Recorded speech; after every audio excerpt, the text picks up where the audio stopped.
Difficult paths leads to beautiful destination ಅಂತಾರಲ್ಲ, mostly ಇದು ನೋಡೇ ಹೇಳಿರ್ಬೇಕು. ಕರ್ನಾಟಕದ 13ನೇ ಎತ್ತರದ ಶಿಖರ ನಮ್ಮ ಕೊಡಚಾದ್ರಿ. ಅನಿಮಲ್ ಮೂವ್ಮೆಂಟ್ ಇದಾವ ಈ ಕಡೆ, ಈ ಕಾಡ್ಕೊಳ.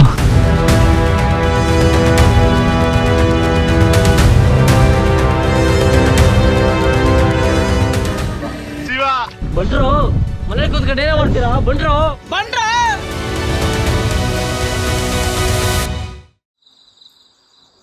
ಬೆಳಗಿನ ಜಾವ 5:40 ಬೆಳಗ್ಗೆ 5:40 ದಿನ 2. ನಿನ್ನೆ ಬರೋದು 9:30 ಆಯ್ತು. ಇಲ್ಲಿಗೆ ಟ್ರೈನ್ ಆಗಿದ್ದರಿಂದ ಏನು ವಿಡಿಯೋ ಮಾಡಕ್ ಹೋಗಿರ್ಲಿಲ್ಲ. ರೂಮು ನಾವು ಬಂದ್ಮೇಲೆ ತೋರಿಸ್ತೀನಿ. ಇಲ್ಲಿಂದ ಕೊಡಚಾದ್ರಿ ಒಂದು 30 ಕಿಲೋಮೀಟರ್ ಏನೋ ಇದೆ. ಬಾಯ್ಸ್ ಫುಲ್ ರೆಡಿ ಆಗ್ತಾರೆ ಚಳಿಗೆ. ಕಟ್ ಮಾಡು. ಬೆಳಗ್ಗೆ ಎದ್ದ ತಕ್ಷಣ ಕೊಡಚಾದ್ರಿಗೆ ಹೋಮ್ ಸ್ಟೇ ಕಡೆಯಿಂದನೇ ಜೀಪ್ ರೆಡಿ ಆಗಿತ್ತು. ಒಂದು ಟೀ ಬ್ರೇಕ್ ತಗೊಂಡ್ಮೇಲೆ ಕೊಡಚಾದ್ರಿಗೆ ಆಕ್ಚುಯಲ್ ಜೀಪ್ ಜರ್ನಿ ಇಲ್ಲಿಂದ ಶುರುವಾಗುತ್ತೆ.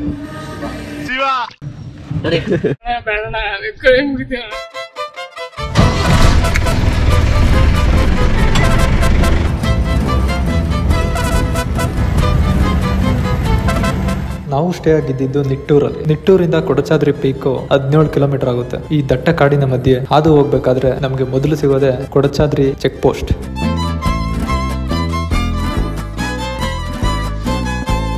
ಈ ಚೆಕ್ ಪೋಸ್ಟ್ ಅಲ್ಲಿ ಒಂದು ಫಾರ್ಮ್ ಕೊಡ್ತಾರೆ. ನಿಮ್ಮ ಎಲ್ಲ ಡೀಟೇಲ್ಸ್ ಇಲ್ಲಿ ಫಿಲ್ ಮಾಡಬೇಕಾಗುತ್ತೆ. ಪರ್ ಪರ್ಸನ್ಗೆ ಇಷ್ಟು ಅಂತ ಚಾರ್ಜ್ ಮಾಡ್ತಾರೆ. ಮತ್ತೆ ನೀವೇನಾದ್ರೂ ಕ್ಯಾಮ್ರಾ ಕ್ಯಾರಿ ಮಾಡಿದ್ರೆ ಅದಕ್ಕೂ ಇಲ್ಲಿ ಅಮೌಂಟ್ ಕಟ್ಟಬೇಕು. ಬೆಳಗಿನ ಜಾವ ಚೆಕ್ ಪೋಸ್ಟ್ ಓಪನ್ ಆಗೋದೆ 6 ಗಂಟೆಗೆ. ನಾವು ಹೋಗಿದ್ದಿನ ಕೊಡಚಾದ್ರಿಗೆ ಹೋದಂತ ಜೀಪಲ್ಲಿ ನಮ್ದೇ ಮೊದಲು 7 kilometre of road jeep journey ಇಲ್ಲಿಂದ ಶುರುವಾಗುತ್ತೆ. ಡ್ರೈವರ್ಸ್ಗಳಿಗೆ ಈ ರೋಡ್ ಡ್ರೈವಿಂಗ್ ಸ್ಕಿಲ್ಸ್ನ ಚೆಕ್ ಮಾಡಿದ್ರೆ ಟ್ರಾವೆಲರ್ಸ್ಗೆ ಒಂದು ಡಿಫ್ರೆಂಟ್ ಎಕ್ಸ್ಪೀರಿಯನ್ಸ್ ಅಂತಾನೆ ಹೇಳ್ಬೋದು.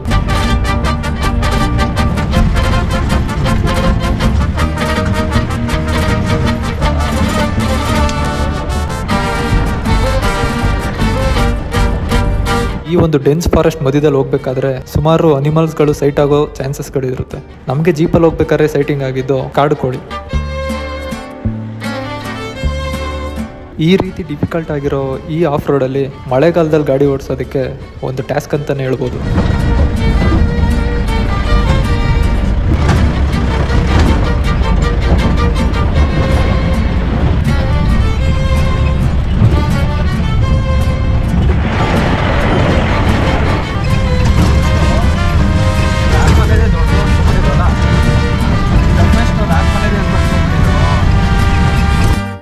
ಇಷ್ಟೊತ್ತು ಒಂದು ಡೆನ್ಸ್ ಫಾರೆಸ್ಟ್ ಅಲ್ಲಿ ಬಂದಿದ್ದ ನಮಗೆ ಕೊಡಚಾದ್ರಿ ಹತ್ರ ಆಗ್ತಾ ಇದ್ದಂತೆ ಒಂದು ಒಳ್ಳೆ ಲ್ಯಾಂಡ್ಸ್ಕೇಪ್ ವ್ಯೂ ಕಾಣುತ್ತೆ. ಕೊಡಚಾದ್ರಿ ಪೀಕು ಸನ್ಸೆಟ್ಗೆ ಮತ್ತೆ ಸನ್ರೈಸ್ಗೆ ಪಾಪ್ಯುಲರ್. ಆದರೆ ನಮಗೆ ಅರ್ಧ ದಾರಿ ತಲುಪ್ತಾ ಇದ್ದಂಗೆನೆ ಸನ್ರೈಸ್ ಆಗೋಗುತ್ತೆ. ದಾರಿಲೇ ಸನ್ರೈಸ್ ಕಾಣಿಸಿದ್ರಿಂದ ಜೀಪ್ ಅವರು ಇಲ್ಲೇ ಸನ್ರೈಸ್ ನೋಡೋದಕ್ಕೆ ಅಂತ ಸ್ಟಾಪ್ ಮಾಡ್ತಾರೆ.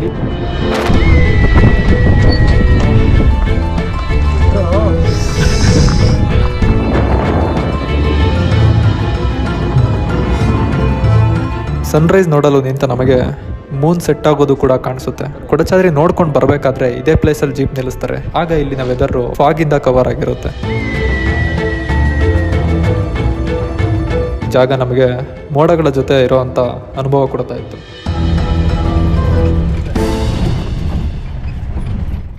ಇದೇ ಜೀಪ್ ಪಾಯಿಂಟ್. ಇಲ್ಲಿಂದ 1.5 ಕಿಲೋಮೀಟರ್ ಟ್ರೆಕ್ ಮಾಡ್ಕೊಂಡು ಹೋಗ್ಬೇಕಂತೆ. ಜೀಪು ಕೇವಲ ಈ ಜಾಗವರೆಗೂ ಮಾತ್ರ ಬರುತ್ತೆ. ಜೀಪ್ ಅವರು ನಮಗೆ ವಾಪಸ್ ಬರೋದಕ್ಕೆ 1.5 ಗಂಟೆಗಳ ಕಾಲ ಟೈಮ್ ಕೊಡ್ತಾರೆ. ಜೀಪ್ ಪಾಯಿಂಟ್ ನಂತರ ಒಂದು ದೇವಸ್ಥಾನ ಸಿಗುತ್ತೆ. ಆ ದೇವಸ್ಥಾನವೇ ಮೂಲ ಮೂಕಾಂಬಿಕಾ ದೇವಸ್ಥಾನ. ಫಸ್ಟ್ ಪೀಕ್ ನೋಡ್ಕೊಂಡ್ ಬರೋಣ ಅಂತ ದೇವಸ್ಥಾನನ ಸ್ಕಿಪ್ ಮಾಡ್ತೀವಿ. ಹೋಗ್ಬೇಕಾದ್ರೆ ಅಂದವೇ ನಮಗೆ ಬೆಟ್ಟದಿಂದ ಹರಿದು ಬರುವ ಸಣ್ಣ ಜರಿಗಳು ಕಾಣಿಸುತ್ತೆ.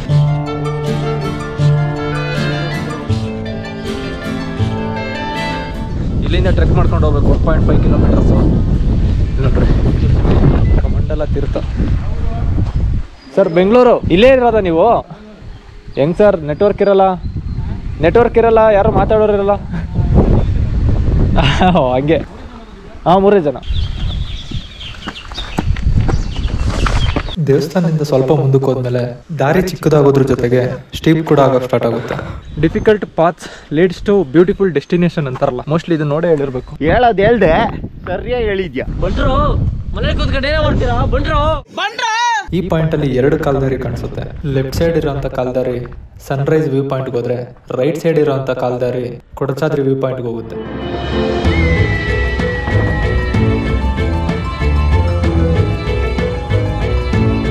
ಕರ್ನಾಟಕದ 13ನೇ ಎತ್ತರದ ಶಿಖರ ನಮ್ಮ ಕೊಡಚಾದ್ರಿ. ಸಮುದ್ರ ಮಟ್ಟದಿಂದ 1343 ಮೀಟರ್ ಎತ್ತರವಿರುವ ನಮ್ಮ ಕೊಡಚಾದ್ರಿ ಸೌಪರ್ಣಿಕ ನದಿಯು ಹುಟ್ಟುವ ಜಾಗ ಕೂಡ ಆಗಿದೆ.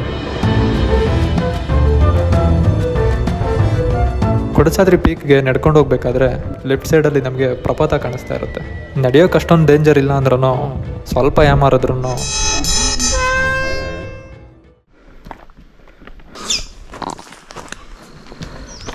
ಟ್ರೆಕ್ಗೆ ಹೋಗೋ ದಾರಿ ತುಂಬ ಚಿಕ್ಕದಾದ್ರೂ ಅಷ್ಟು ಕಷ್ಟ ಏನಿಲ್ಲ. ಆದರೆ ಅವಾಗವಾಗ ಕಾಡು ಪ್ರಾಣಿಗಳು ಕಾಣಿಸುವಂಥ ಚಾನ್ಸಸ್ ಇದೆ. ಅದರಲ್ಲಿ ನಮ್ಮ ಕಣ್ಣಿಗೆ ಕಾಣಿಸಿದ್ದು ಬೈಸನ್.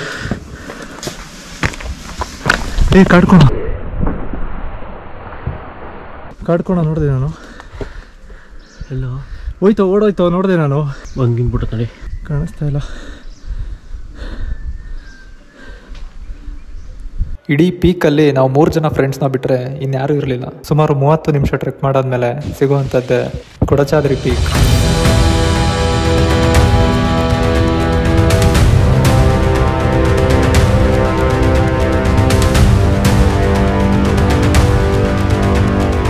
ಸಂಸ್ಕೃತದಲ್ಲಿ ಕೊಡಚ ಎಂದರೆ ಕಾಡಿನ ಹೂ, ಆದ್ರಿ ಎಂದರೆ ಬೆಟ್ಟ.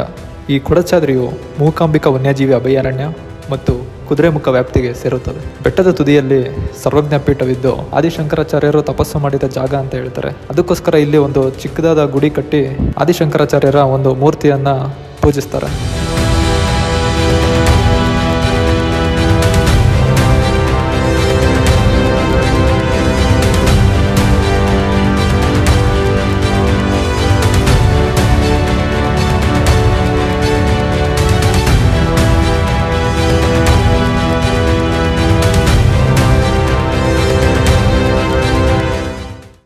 ಕುದುರೆಮುಖ ವೈಲ್ಡ್ ಲೈಫ್ ಡಿವಿಷನ್ ಅಂತ ಹಾಕವ್ರೆ. ಕಾರ್ಕಳ ಪರ್ ಪರ್ಸನ್ 50 ರೂಪಾಯಿ ಒಬ್ರಿಗೆ. ನೋಡಿ, ಜೀಪ್ ಟಿಕೆಟ್ ಜಾಸ್ತಿ, 100 ರೂಪಾಯಿ, ಇದು 50 ರೂಪಾಯಿ, 150 ಪ್ಲಸ್ ಪಾರ್ಕಿಂಗ್ ಚಾರ್ಜ್ 30, ಟೋಟಲ್ 280 ರೂಪಾಯಿ ಆಯಿತು. ಬಿಸಿಲೊಡಿತಾ ಇರೋ ಸಖತ್ ಕೋಲ್ಡ್ ಆಗೈತೆ ಪ್ಲೇಸು, ತುಂಬ ಚೆನ್ನಾಗಿತ್ತು. ಅಂದರೆ ಸ್ವಲ್ಪ ಮಿಸ್ಟ್ ಇರೋದ್ರಿಂದ ವ್ಯೂ ಏನು ಅಷ್ಟು ಕ್ಲಿಯರಾಗಿ ಕಾಣಿಸ್ತಾ ಇಲ್ಲ, ಬಟ್ ಸ್ವಲ್ಪ ಕಾಣಿಸುತ್ತೆ. ಅಲ್ಲಿ ಬಂದಿದ್ದ ರೂಟಲ್ಲೆಲ್ಲ ಒಳ್ಳೆ ವ್ಯೂ ಕಾಣಿಸ್ತು ಜೀಪಲ್ಲಿ ಬರಬೇಕಾದ್ರೆ. ಈಗ ಇಲ್ಲಿಂದ ಓಡ್ತಾ ಇದ್ದೀವಿ, 1.5 ಗಂಟೆ ಅಷ್ಟೇ ಟೈಮ್ ಕೊಟ್ಟಿದ್ದು. ಹೋಗಿ ಕೆಳಗಡೆ ಒಂದು ಟೆಂಪಲ್ ಇದೆ ನೋಡಿಕೊಂಡು ಅಲ್ಲಿಂದ ತಿರ್ಗಾ ಜೀಪ್ಗೆ ಹೋಗ್ತೀವಿ ಹೋಮ್ ಸ್ಟೇಗೆ. ನಾವು ಬರಬೇಕಾದ್ರೂ 3 ಜನ ಇದ್ದೋ, ಅದೇ ರೀತಿ ಹೋಗ್ಬೇಕಾದ್ರೂ ನಾವು 3 ಜನನೇ. ಬಟ್ ಆಲ್ಮೋಸ್ಟ್ ನಾವು ಜೀಪ್ ಪಾಯಿಂಟ್ ರೀಚ್ ಆಗ್ತಾ ಇದ್ದಂಗೆ ಜನಗಳು ಬರೋದಕ್ಕೆ ಸ್ಟಾರ್ಟ್ ಆಗ್ತಾರೆ. ಇದೇನು ಇಡಿ ಅಲ್ವೇನೋ ಚಿಕ್ಕದು.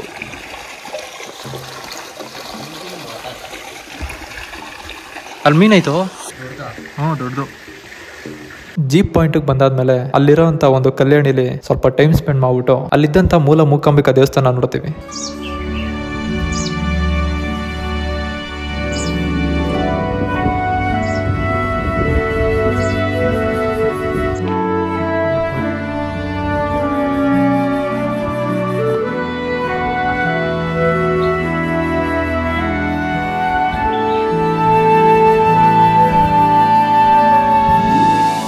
ದೇವಸ್ಥಾನ ನೋಡಿಕೊಂಡು ನಾವು ರಿಟರ್ನ್ ಆಗಬೇಕಾದ್ರೆ ಕೊಡಚಾದ್ರಿಲಿರುವಂಥ ಪೂಜಾರಿಗಳು ನಮ್ಮ ಜೊತೆ ಅವರು ಜೀಪಲ್ಲಿ ಬರ್ತಾರೆ.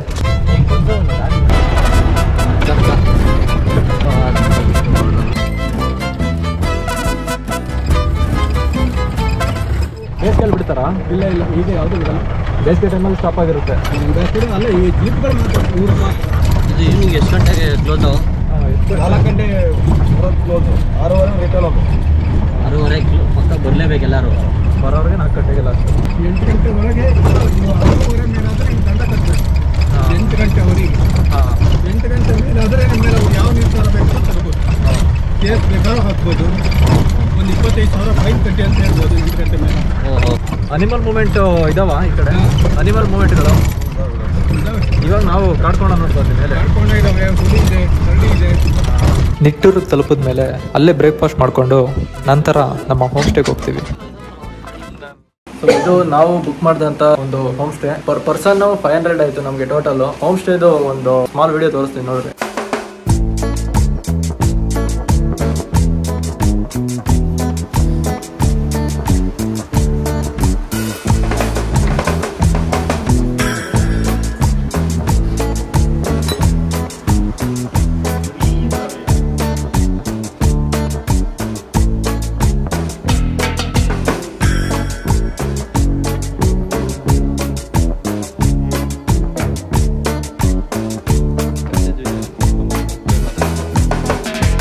ವರ್ತ್ ಅನ್ನಿಸ್ತು ನಮಗೆ ಇದು 500. ಬೇರೆ ಎಲ್ಲ ಕೇಳಿದ್ದು ಸ್ವಲ್ಪ ಪ್ರೈಸ್ ಜಾಸ್ತಿ ಹೇಳಿದರು. ನಾವು 3 ಜನ ಅಲ್ವಾ ಅಂತ ಸ್ವಲ್ಪ ಕಮ್ಮಿ ಮಾಡಿಕೊಂಡ್ರು ಇವರು. ಎಲ್ಲದರಲ್ಲೂ ಮಾಸ್ಟರ್ ಬೆಡ್ ಇದೆ 2 ಅಂದರೆ 4 ಜನ ಸ್ಟೇ ಆಗ್ಬೋದು, ಆ ಥರ ಬೆಡ್ ಇದೆ. ಸೊ ಈಗ ಹೋಮ್ ಸ್ಟೇ ಬಿಟ್ಟು ಹೊಡ್ತಾ ಇದ್ದೀವಿ. ಹೋಗೋದಕ್ಕಿಂತ ಮುಂಚೆ ಚೇಂಜ್ ಲೂಪ್ ಮಾಡಬೇಕು. ಇಲ್ಲಿಂದ ಸಿಗಂದೂರು ಚೌಡೇಶ್ವರಿ ಟೆಂಪಲ್ಲು ಗಾಡಿನ ಒಂದ್ಸತಿ ಲಾಂಚರಲ್ಲಿ ಹಾಕ್ಸೋಣ ಅಂತ ತಗೊಂಡು ಹೋಗ್ತಾ ಇದ್ದೀವಿ.